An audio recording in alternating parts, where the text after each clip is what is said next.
मी पूजाच किचनमध्ये तुमचं स्वागत करत आहे। तर पहिल्याच रेसिपी आहे ती म्हणजे सोलकढी। ती तुम्हाला आता मी दाखवणार आहे कशी करायची ती।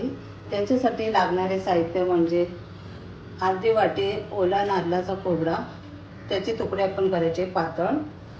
नंतर 2 चमच जिरा, 4-5 लसणीच्या पाकळ्या, 4-5 मिरच्या घ्यायच्या। तुम्हाला जर जास्त तिखट लागत असेल तर अजून 2-3 त्यात वाढू शकता। कोकमचा आगळ म्हणजे घरातच केलेला आहे। तो म्हणजे कोकम थोडा गरम करून त्याचं सगळं पाणी काढलेलं आहे, चोथा बाहेर फेकून त्याचं मी पाणी केलेलं आहे कोकमाचं, तो थंड केलेला आहे।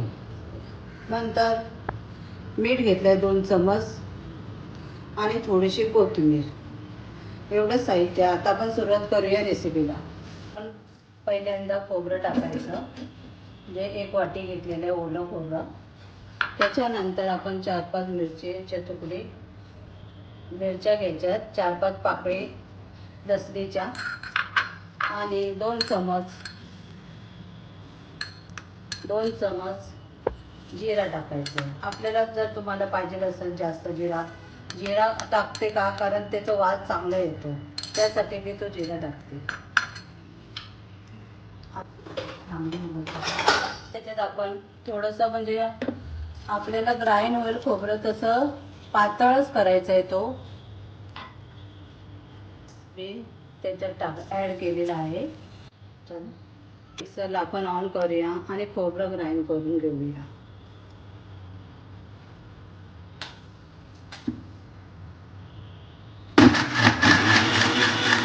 आपण ग्राइंड करून बाउलमध्ये काढायचं आहे। खोबरं मी ग्राइंड केलेला आहे, तो आता आपण एक बाउल घ्यायचं। बाउलच्या वर कपडा टाकायचा, जेणेकरून आपल्याला तो चोथा बाहेर निघेल। चोथा काढायचा आपल्याला, फक्त त्याचा नारळाचं पाणी घ्यायचं आपल्याला।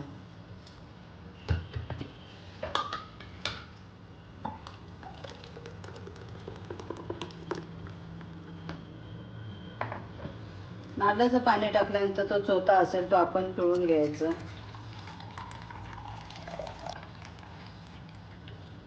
प्रोसिजर आपल्याला पुन्हा करायची आहे। पुन्हा मी एकदा हा खोबरा ग्राइंड करून घेते। पुन्हा आपण तीच प्रोसिजर करायची आहे। हा असा नारळाचं दूध काढायचं। आता पुढची प्रोसिजर दाखवते तुम्हाला। हा आता मी नारळाचं दूध काढलेलं आहे। आता मी त्याच्यामध्ये 1 चमच मीठ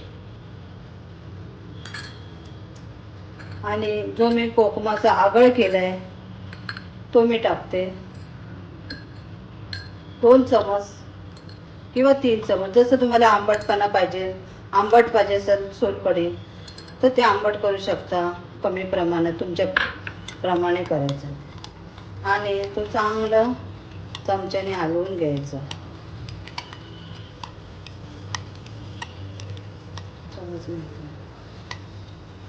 ही अशी आपली सोलकढी झालेली आहे। आता लास्ट प्रोसिजर म्हणजे आपल्याला फक्त कोथिंबीर त्याच्यावर टाकायची। सजवण्यासाठी आपण कोथिंबीर टाकायची। हे असं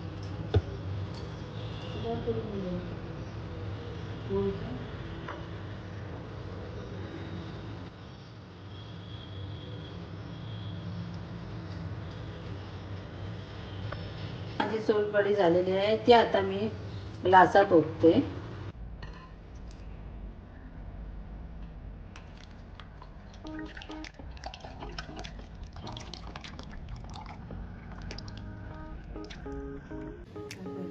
सोलकढी झालेली आहे।